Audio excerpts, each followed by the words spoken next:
자, 다음 소식 계속 이어가겠습니다.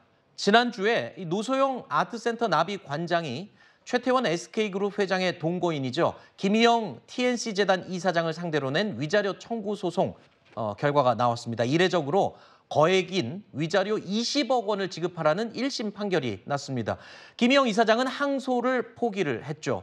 하지만 그 이후에 위자료 지급한 시기를 두고 노소영 관장 측에서 불쾌한 기색을 내비쳤습니다. 먼저 양측의 목소리를 들어보시죠.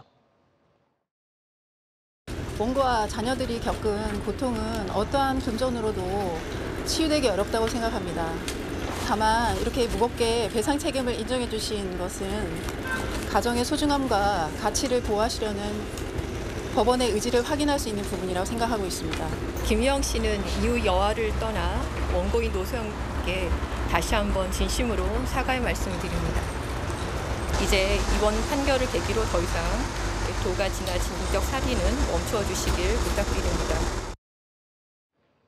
방금 들으신 이 인터뷰 내용은 위자료 청구 소송 선고 직후에 양측 변호인들의 입장 발표였고요. 그 이후에 이례적인 이 거액의 위자료 판결 나흘이 지나서 곧바로 김희영 이사장 측이 노소영 관장 측에게 20억 원 전액을 송금을 한 것으로 확인이 됐습니다. 그런데 노 관장 측에서 20억 원이 송금이 된 부분에 대해서 불쾌감을 표시했는데 어떤 부분이 지금 문제 삼은 거죠? 그렇습니다. 판결이 있었죠. 그러니까 최태원 회장과 김희영 씨가 공동으로 위자료 20억 원을 노소영 관장에게 지급하라라는 판결이 선고된 지 나흘 만에 김희영 씨가 직접 노소영 관장의 개인 계좌로 20억 원 전액을 입금을 한 겁니다. 노소영 씨 측에서는 이와 관련해서 보통 이제 이런 위자료를 지급하거나 할 때 양쪽 이제 변호인들이 있기 때문에 변호인들끼리 어떤 계좌로 지급을 할지 언제 지급할지 사전 조율을 하는 경우가 있긴 합니다. 하지만 이번 사안 같은 경우에는 그런 조율이 전혀 없었고 내 개인 계좌를 어떻게 알고 보냈는가, 돈만 다 보내고 나면은 이제 모든 것은 끝났다는 그런 인식을 갖고 있는 것이 아니냐, 이런 불쾌감을 내비쳤다고 하는데요.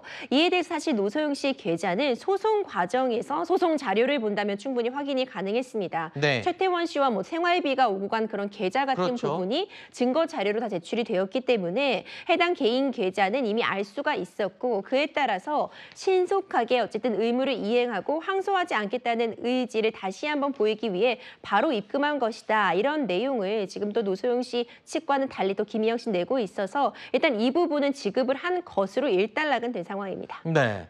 또 김희영 씨 측 변호사 입장 발표한 내용을 살펴보면 이게 아까 말씀하신 변호사끼리 의논을 한다는 거는 통상적인 관례이지 법적이나 공식 절차상에는 문제가 없다라고 공개적으로 입장 발표를 했거든요. 그러니까 그만큼 양측의 좀 감정 싸움이 이어진 부분이 반영이 된 게 아닌가, 이런 부분도 생각을 해봐야 될 것 같습니다. 어쨌든 법적으로는 크게 문제는 없다는 거죠. 그렇죠. 사실 위자료 판결이 나왔고 그걸 지급한 부분에 대해서는 사실 어떤 문제점도 없죠. 네. 그리고 신속하게 이렇게 지급할 수밖에 없었던 이유도 예측은 가능합니다. 막대한 지연이자가 있어요. 판결 아하. 같은 경우에는 연 12%입니다. 아. 위자료 액수가 크기 때문에 연 12% 대략적으로 잡는다고 해도 2억 원이 훌쩍 넘잖아요. 그러면 그 일수로 다 이자가 계속 하루하루마다 붙게 되나요? 그렇죠. 연 12%이기 때문에 네. 지금 나흘 지났으면 그 부분에 대한 이자도 가산이 되어 있거든요. 네. 그런 점들이 감안이 된 어떤 빠른 지급이라고 판단할 수 있을 것 같습니다. 알겠습니다. 어쨌든 사회적인 관심을 끌었던 이 소송이어서 이 부분도 저희가 여러분께 전달을 해드렸습니다. 논란이 된 부분을 짚어드렸습니다.